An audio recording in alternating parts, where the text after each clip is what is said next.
आज अगर मछलियाँ अच्छी मिल गई तो घर में चूल्हा अच्छे से जल जाएगा और बच्चों के लिए भी कुछ ले जाऊंगा।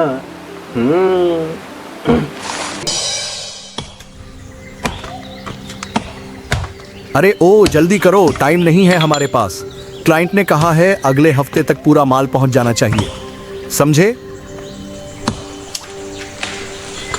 साहब थोड़ी देर आराम करने दीजिए, सूरज सिर पर है, दम घुट रहा है। आराम?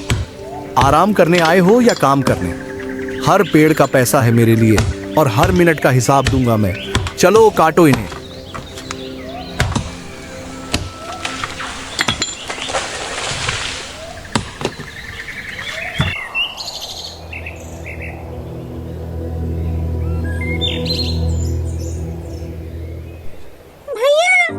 आजकल इंसान बहुत उसकी सांसें हैं।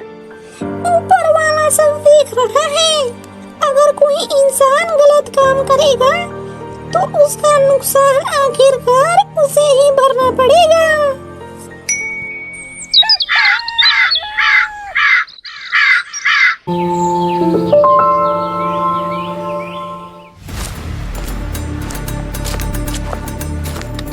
सुनिए जी, सुना है कल शहर से कुछ लोग आए हैं। वे सारे जंगल से कीमती लकड़ियां लेकर जा रहे हैं। क्या? तुमसे ऐसा किसने कहा? काकी बता रही थी। वे सब आज फिर जंगल जाएंगे। यह तो बहुत गलत है। अगर ऐसे ही शहर से लोग आकर हमारे जंगल उजाड़ते रहे तो गांव वालों का सहारा और पक्षियों का बसेरा दोनों खत्म हो जाएंगे। मुझे जाकर इन सबको रोकना होगा। मोहन उन शहरी लोगों के पास जाता है।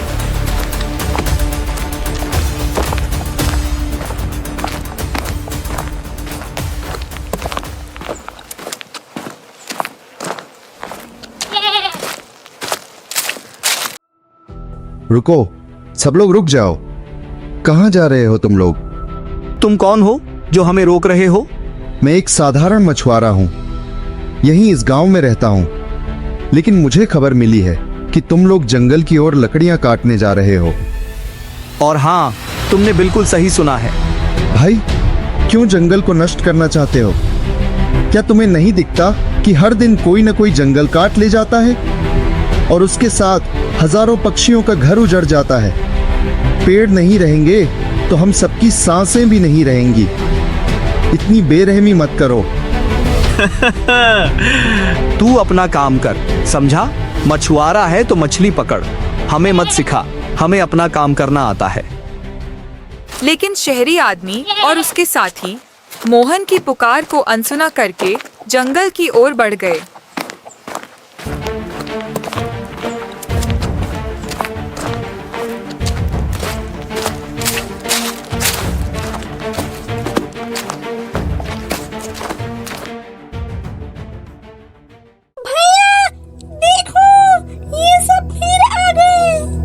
आज फिर से यह लोग जंगल के पेड़ काट ले जाएंगे और धीरे धीरे हमें बेघर कर देंगे। हाँ, बाज भाई, तुम सही कह रहे हो। शहर से आए सभी लोग अपने अपने हथियार निकालते हैं और जंगल से लकड़ियां काटने लगते हैं।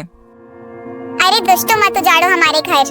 हमारे घोंसले में अंडे हैं, खराब हो जाएंगे।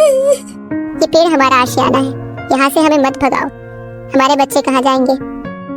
सारे पक्षी बहुत रोते हैं, लेकिन उनकी बात कोई नहीं सुनता।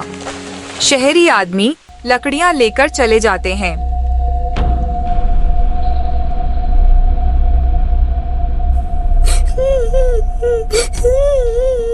भैया, अब हम लोग कहाँ जाएंगे? क्या खाएंगे? हमारे पेड़ ही नहीं बचे। हमारे घोंसले तक तोड़ दिए इन दुष्टों ने। सुनो सब, अब हमें यह वन छोड़ना ही होगा। चलो किसी और वन की ओर चलें, जहाँ नए पेड़ हों, नई डालियां हों और हमारे बच्चों के लिए दाना पानी मिले। सारे पक्षी आपस में सलाह करते हैं और दूसरे वन में जाने लगते हैं। बेघर हुए पक्षी टूटे दिल और थके पंख लिए जब सब इस उजड़े वन को छोड़कर नए ठिकाने की तलाश में निकल पड़े, तभी उनकी नजर दूर बैठे एक साधु पर पड़ी। चलो उस साधु के पास चलते हैं, शायद कोई वो हमें राह दिखाए। सारे पक्षी अपने झुंड के साथ साधु के पास पहुँचे और फूट फूट कर अपनी सारी बात बताई।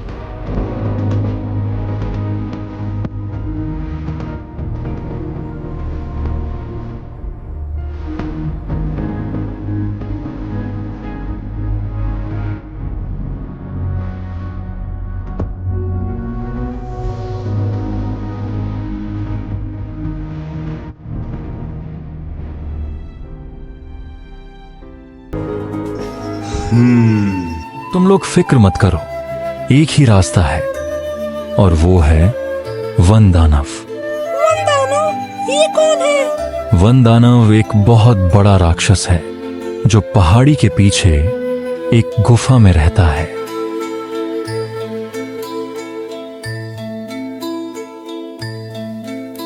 साधु की सारी बातें सुनकर पक्षी हिम्मत जुटाते हैं और वन दानव की गुफा की ओर चल पड़ते हैं।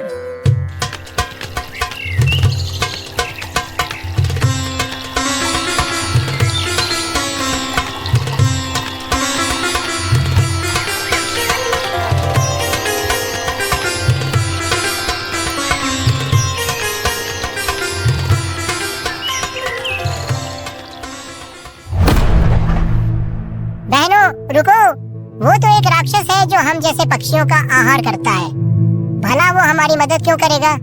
और अगर हम उसके पास जाएंगे तो वह हमें ही मार कर खा जाएगा। पर भाई, अगर हमें अपनी जंगल की रक्षा करनी है तो उस दानव की मदद लेनी ही पड़ेगी।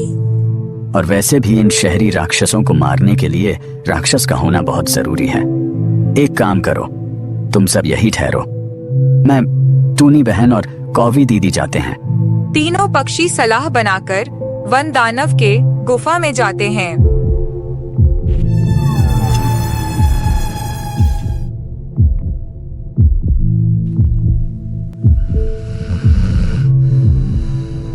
अरे भाई, वन दानव तो अभी आराम कर रहे हैं। अगर हमने इन्हें नींद से जगाया तो कहीं ये हम पर ही हमला ना कर दे। अरे टूनी बहन, डरती क्यों हो? अगर वन दानव से बात नहीं करेंगे तो हमारा काम कैसे होगा? हाँ कौवी दीदी, हमें वन दानव से बात करनी ही होगी, नहीं तो ये शिकारी लोग हमारा सारा वन ही काट डालेंगे। तीनों पक्षी वन दानव को आवाज देते हैं, जिससे वन दानव की नींद खुल जाती है।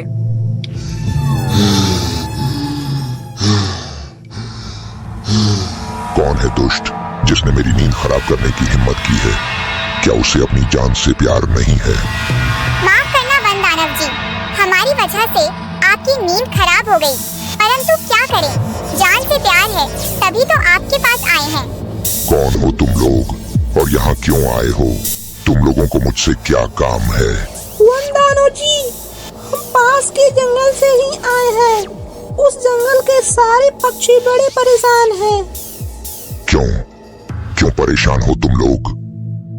वन दानव जी, उस जंगल के सारे पेड़ कम होते जा रहे हैं। न हमारे रहने की जगह बची है और न ही खाने की। हमारे जंगल में तो जैसे अकाल सा पड़ गया है।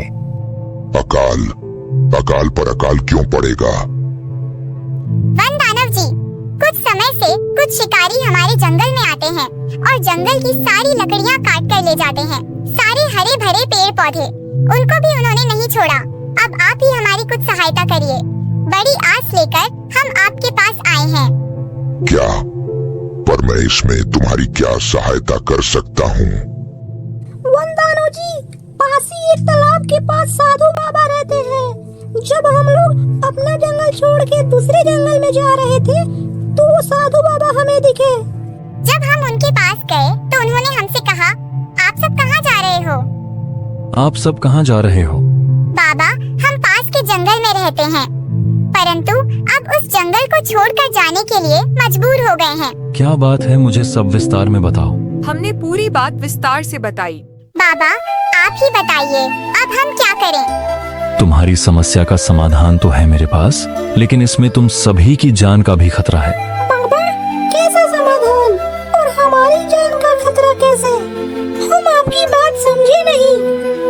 यहाँ से कुछ दूर एक वन दानव रहता है। अगर तुम उसके पास जाओगे और उसे अपनी परेशानी बताओगे तो वो तुम्हारी मदद जरूर करेगा। लेकिन बाबा, आप तो कह रहे थे वो वन दानव है। अगर हम किसी वन दानव के पास जाएंगे तो वह हमें खा नहीं जाएगा। मैंने तुम्हें पहले ही कहा था, इसमें तुम्हारी जान का खतरा है। लेकिन अगर तुम वन दानव के भोजन की व्यवस्था कर दो तो वो तुम्हारी मदद जरूर करेगा। ठीक है, हम उस वन दानव के भोजन की व्यवस्था तो देंगे, लेकिन अगर उसने हमारी मदद नहीं की तो? अगर वो फिर भी तुम्हारी बात ना माने तो उसे मेरा दिया हुआ श्राप याद दिला देना। पर बाबा, आपने उसे श्राप कब और क्यों दिया? आज से करीब 5 साल पहले की बात है। वह एक शिकारी था। मैं अपनी तपस्या में लीन था। तभी वह अपने सारे सिपाहियों के साथ वहां आया और लकड़ी काटने लगा। कुल्हाड़ी की आवाज सुन मैं उसके पास चला गया। मैंने उससे गुस्से में कहा, कौन हो तुम लोग और इस जंगल के हरे भरे पौधे क्यों काट रहे हो? यह पूछने वाला तू कौन है? चुपचाप अपनी तपस्या कर, वरना तुझे भी काट दूंगा। तुम शहरी लोगों ने शहर तो खराब कर ही दिया है, अब गांव के जंगलों को भी बर्बाद करना चाहते हो। मैं ऐसा नहीं होने दूंगा। अगर अब तुम लोगों ने इस जंगल के हरे भरे पेड़ को काटा तो मैं तुम्हें श्राप दे दूंगा। तू हमें श्राप देगा? चल जा यहाँ से। तेरे काम किसी दानव से कम नहीं है। तू इंसान कहलाने लायक नहीं है। मैं तुझे श्राप देता हूं। तू हमेशा के लिए इस जंगल में रह जाएगा और एक वन दानव बन जाएगा। तेरी मुक्ति तभी होगी जब तू यहाँ इस जंगल में रहने वाले किसी जरूरतमंद जानवर की मदद करेगा। अगर तू ऐसा करेगा तो उसके 1 महीने भीतर ही तू श्राप से मुक्त हो जाएगा। अगर तुमने हमारी मदद करी तो तुम अपने उस श्राप से हमेशा के लिए मुक्त हो जाओगे। तुम्हारे पास यही एक मौका है खुद को इस श्राप से मुक्त करवाने का। ठीक है, मैं तुम्हारी मदद करने के लिए तैयार हूँ, लेकिन तुम सभी को मेरे भोजन की व्यवस्था करनी होगी। ठीक है, उसकी चिंता मत करो, आपको बहुत ही अच्छा और स्वादिष्ट भोजन मिलेगा। क्या सच में? हाँ, सच में। जंगल में जब शिकारी लोग आएंगे तो आप उन्हें खा लेना। इससे आपकी भूख भी मिट जाएगी और हमें उनसे मुक्ति मिल जाएगी। अरे वाह, इंसानों का मांस। वैसे भी काफी दिन हो गए हैं इंसानों का मांस खाए हुए। रोज रोज जंगल में जंगली जानवरों को खाकर पट्टी और परेशान हो गया हूँ। वन दानव तीनों पक्षियों के साथ जंगल की ओर निकल पड़ते हैं।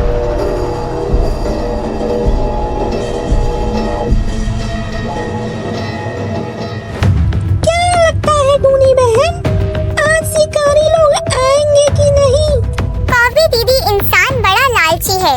उसके पास जितना हो उसे कम ही लगता है। वो अपने स्वार्थ की पूर्ति के लिए कुछ भी कर सकता है। सच कहा टूनी बहन आपने। हम पक्षी और इंसानों में बहुत फर्क होता है। हम पक्षी थोड़े में ही संतुष्ट हो जाते हैं और इंसान ज्यादा पाकर भी असंतुष्ट ही रहता है। तीनों आपस में बात कर ही रहे थे कि तभी कौवी दीदी, बाज भैया, वो देखो शिकारी लोग आ रहे हैं। मुझे तो बड़ा डर लग रहा है। डरो मत, जल्दी जाओ और वन दानव को बुला कर लाओ। लाल पंछी उड़ता हुआ वन दानव के पास पहुंच जाता है। वन दानव जी, जल्दी आइए, जल्दी चलिए। क्या हुआ? इतना क्यों परेशान हो रहे हो? वन दानव जी, शिकारी लोग आ गए हैं। आप जल्दी चलिए, इससे पहले वो कोई पेड़ काटे। आप उन्हें मार दीजिए। ठीक है, चलो। उधर जब शिकारी लोग पेड़ काट रहे होते हैं तो कौवा और तोता शिकारी लोगों को बातों में लगा देता है। जाओ, नहीं तो इसका अंजाम तुम्हारे लिए बहुत बुरा होगा। यह है छोटा सा पिद्दी सा पक्षी जो कि हमें धमकी दे रहा है। जैसे ही शिकारी पेड़ काटने आते हैं तभी वहाँ वन दानव आ जाता है।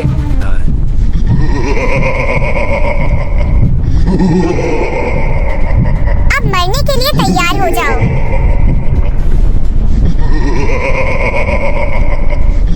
कुछ ही देर में वन दानव और शिकारियों की आपस में लड़ाई हो जाती है और आखिरी में वन दानव सभी शिकारियों को मार डालता है। वन दानव, आपका बहुत बहुत धन्यवाद। अगर आज आप नहीं होते तो यह सभी दुष्ट इस पूरे जंगल का विनाश ही कर देते। सही कह रही हो टूनी बहन, हम इनका एहसान जिंदगी भर नहीं भूलेंगे। इसमें धन्यवाद की कोई बात नहीं। अगर मैंने तुम लोगों की मदद करी तो इसके बदले मुझे भी तो इंसान का मांस खाने मिलेगा। एक काम करता हूँ, अभी मैं कुछ समय यहीं रुक जाता हूँ। हो सकता है कोई दूसरा शिकारी फिर से इस जंगल को नष्ट करने आ जाए। हाँ हाँ, आप बिल्कुल सही कह रहे हो। आप यहाँ कुछ समय और रुक जाइए। वन दानव उसी जंगल के पास के गुफा में ही रहने लगता है। अगर वन दानव यहाँ रुका तो अनर्थ हो जाएगा। यह तुम क्या कह रहे हो? वन दानव ने तो हमारी मदद करी है, भला वो हमारा अहित कैसे कर सकते हैं?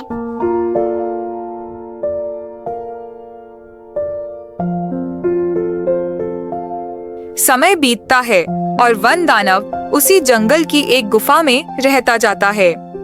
अब जंगल में गांव का कोई भी आता, वन दानव उसे खा जाता। ये क्या? वन दानव गांव के लोगों को क्यों खा रहा है? जो भी लोग गांव के इस जंगल में लकड़ी या फिर फल फूल लेने आते हैं, वन दानव उसे भी खा जाता है। ये गलत हो रहा है। मैंने तुमसे पहले ही कहा था वो इंसान नहीं दानव है। उसे इंसानी मांस का स्वाद लग गया है। अब वो यहाँ आने जाने वाले सारे गांव के मासूम लोगों को खा जाएगा और हम उसका कुछ नहीं कर पाएंगे। मेरे पास एक उपाय है। उस उपाय से हम वन दानव को वहीं भेज सकते हैं। कैसा उपाय? हमें भी बताओ। तुम बस चुप रहना। जब मैं वन दानव से बात करूंगा तो कुछ मत बोलना तुम। चारों पक्षी वन दानव के पास पहुँचते हैं। वन दानव जी, आपने हम पर बहुत बड़ा एहसान किया है, लेकिन हमें एक बात समझ नहीं आई। कौन सी बात? मुझे ठीक से समझाओ। यही कि साधु बाबा ने कहा था कि अगर आप जंगल में किसी की मदद कर दोगे तो आपका श्राप खत्म हो जाएगा। याद है ना आपको वो श्राप? इसीलिए मैं आपको याद दिला रहा हूँ। अरे हाँ, पर दिक्कत ये है कि जब तक मुझे कोई उस श्राप के बारे में याद ना दिलाए, मुझे याद ही नहीं रहता। एक काम करता हूँ, मैं अभी उस साधु बाबा के पास जाता हूँ और उनसे पूछता हूँ। वन दानव वहाँ से चला जाता है। तभी टुनी चिड़िया बोलती है, भैया हम यहीं रुक जाते हैं। आप इस वन दानव के पीछे जाओ। देखो माजरा क्या है। मुझे इसकी नीयत पर अभी भी भरोसा नहीं है। कहीं यह दोबारा वापस ना आ जाए। ठीक है टुनी बहन। बाज उड़ता हुआ वहाँ पहुँच जाता है और चुप चुप कर उनकी बातें सुनता है।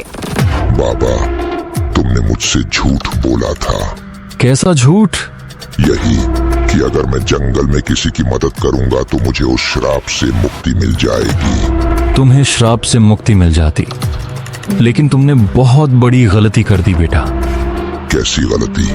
मैं मानता हूं कि तुमने जंगल के जानवरों की उन शिकारियों से मदद करी, लेकिन तुम्हें 1 महीने तक कोई गलत काम नहीं करना चाहिए था। लेकिन तुमने जंगल में आने वाले निर्दोष लोगों को भी मारना शुरू कर दिया, इसलिए तुम्हारी मुक्ति नहीं हो पाई।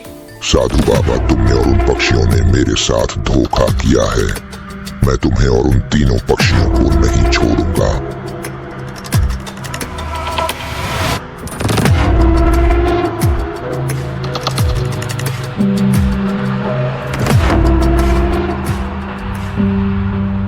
साधु बाबा, अब तो वन दानव हम सभी को मार डालेगा। क्या उससे बचने का कोई उपाय नहीं है? उपाय तो है, लेकिन थोड़ा मुश्किल है। कोई ना बाबा, आप उपाय तो बताइए। कोई भी मुश्किल हो हम जरूर कोशिश करेंगे। इस वन दानव की मृत्यु उसी कुल्हाड़ी से होगी जिसकी वजह से इसको श्राप मिला था। लेकिन कुल्हाड़ी से भी मृत्यु तभी होगी जब यह अपनी गुफा में होगा। बाबा, मुझे आप ये बताइए कि हम ये कुल्हाड़ी कहाँ से लाएंगे? तुम फिक्र मत करो, वो कुल्हाड़ी मेरे कुटिया में रखी है। धन्यवाद बाबा, हम पूरी कोशिश करेंगे। बाज उड़ता हुआ अपने मित्रों के पास पहुंच जाता है और सारी बात उन दोनों को बताता है।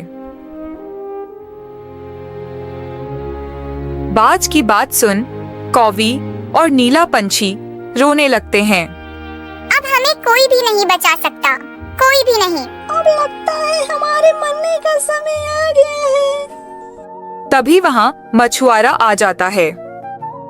क्या हुआ? तुम रो क्यों रहे हो? सारे पक्षी मछुआरे को सारी बात बताते हैं। तुम सभी फिक्र मत करो, मैं तुम सभी की मदद करूंगा, क्योंकि वन दानव ने मेरे गांव के लोगों को भी मारा है। मैं उसे नहीं छोड़ूंगा। ये तो बहुत अच्छी बात है भैया, हम सभी का दुश्मन एक ही है। आप बाज भैया के साथ साधु बाबा के पास जाकर वो कुल्हाड़ी ले आओ। हम उस वन दानव को बातों में लगाकर गुफा की तरफ ले आते हैं। मछुआरा बाज के साथ जाकर कुल्हाड़ी ले लेता है और गुफा में जाकर चुप कर बैठ जाता है। वहीं वन दानव सभी पक्षियों को ढूंढते वहां पहुंच जाता है।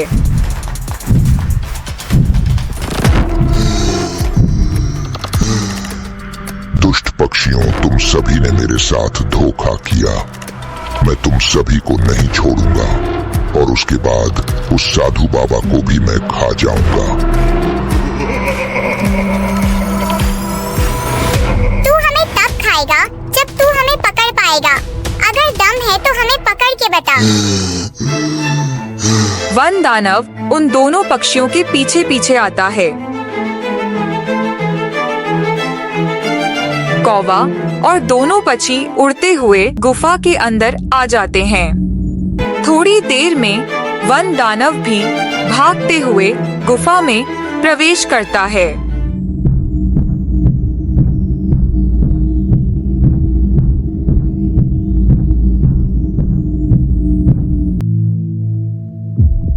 भैया, अभी वन दानव को मारना ठीक नहीं, क्योंकि अभी यह जाग रहा है। जब यह सो जाएगा तभी हम इसे मारेंगे। जब तक इसे नींद नहीं आ जाती हम यहीं छुप कर बैठते हैं। तुम सही कह रहे हो। भागने की वजह से वन दानव बहुत थक जाता है और थक कर सो जाता है। टुनी चिड़िया मछुआरे को इशारा करती है। भैया जाओ और एक ही बार में जाकर वन दानव का खेल खत्म कर दो। मछुआरा अपने साथ कुल्हाड़ी लेकर जाता है और वह वन दानव पर कुल्हाड़ी से कई वार करता है, जिससे वन दानव की वहीं मृत्यु हो जाती है। सभी खुशी खुशी साधु बाबा के पास जाते हैं और उनको धन्यवाद देते हुए अपने रास्ते पर चले जाते हैं। अगर आपको ये कहानी अच्छी लगी हो तो वीडियो को लाइक कीजिए और हाँ, चैनल को सब्सक्राइब करना बिल्कुल मत भूलिएगा।